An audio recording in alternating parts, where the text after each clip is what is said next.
In spite of what other people may tell you, it is not necessary to have years of experience in order to catch more fish. You just need a little bit of practice to get better at this. In point of fact, the only things you need to improve your chances of catching fish are a fishing pole and reel, some bait or lures, and these pointers. Welcome back to another video. In this video, we'll have a look at how to catch more fish. Tips from an expert. Watch till the end to get to know about all of the tips. Don't forget to subscribe to our channel. Here are 7 techniques to mislead trout and compensate for less than perfect fly fishing abilities and knowledge. Number 1. Ugly cast, great drift. Don't give up if you can't get your line to roll out exactly in front of you as you place the fly on the water, no matter how hard you try. An ugly, sloppy throw may sometimes perform better because the slack on the water allows the fly more time to drift before the force of the river against the line generates drag. What you're doing is referred to as the pile cast. The trick is to understand where to position the cast for optimal efficiency. Make sure your line lands several yards upstream of where you believe a fish could be. If you've seen the fish rise, you'll know where to look.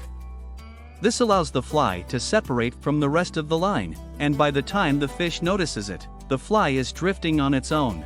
When the fish strikes, hoist the rod and immediately strip in line to gather up all the slack. This strategy also works well for fishing downstream, however, the drift will be significantly shorter.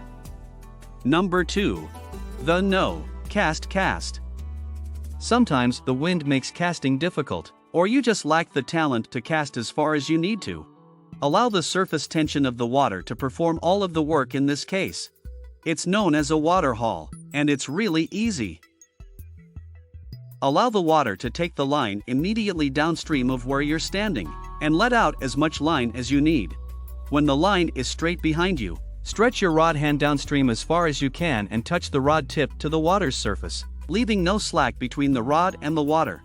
Begin your forward throw carefully, pulling the line off the water as the rod tip rises. You'll feel resistance from the line in the water, which will load the rod. Give a rapid, strong snap of the wrist as the rod passes in front of your shoulder. The way your line shoots upstream will astound you, and it will go wherever you put the rod tip at the end of the snap. Repeat the procedure for the rest of the day if you desire.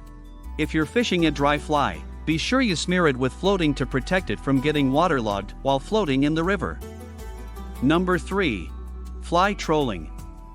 Fishermen have an ancient saying, "You can't catch fish if your line isn't in the water." Novice fly fishermen should take this to heart, and then some. Keep your fly in the water unless you're casting or changing flies. Don't stop fishing if you need to adjust your sunglasses, remove your jacket, or blow your nose. Simply drift, swing, and hang your fly in the stream. This is particularly true when relocating to a new location. Cast your fly and work your way upstream or downstream. Walking upstream will cause your fly to trail behind you, and every fisherman has a tale about catching fish this way. Stay several yards behind the fly if you're walking downstream, and let it float freely for as long as you can. I hope you are enjoying this video. Make sure to like this video and subscribe to our channel. Number 4. Smash the hatch. Even the most experienced fly anglers have encountered this. The fish are rising, but you can't figure out which insects they're eating, or you don't have a decent replica of them. Inexperienced fly fishers often lack the entomological expertise needed to identify the insects on the water. When this occurs, just search your fly boxes for your most flamboyant attractor design. Fish may get fixated on a particular feature of an insect and refuse to accept a fly that is near but not close enough. However, they will often hit a fly that looks nothing like the insects they've been feasting on. Royal wolves, humpies, trudes, and stimulators are excellent hatch breaking patterns. A streamer or a woolly bugger floated through a hatch may also yield huge strikes, believe it or not. Number 5. The wiggle. Don't give up if you can't make a dry fly drift naturally due to challenging currents or bad mending skills. Simply tie on an elk hair caddis that doesn't need a dead drift. Real caddis fleas bounce, flutter, and wriggle on the water's surface, and trout appear to like it. So toss a caddis flea imitation into the water and let the currents carry it. You may even jiggle your rod tip to give the fly extra motion. This method is very effective while fishing downstream under overhanging trees or shrubs. Allow the fly to drift until it is suspended in the stream, then raise your rod tip and begin twitching the fly as you recover it. Another approach that does not involve any casting is to just let the river carry the fly downstream before jerking the fly back. Number 6. Dam streamers. Here's a way for fishing near the foot of a dam or waterfall that needs almost no casting or retrieving skill.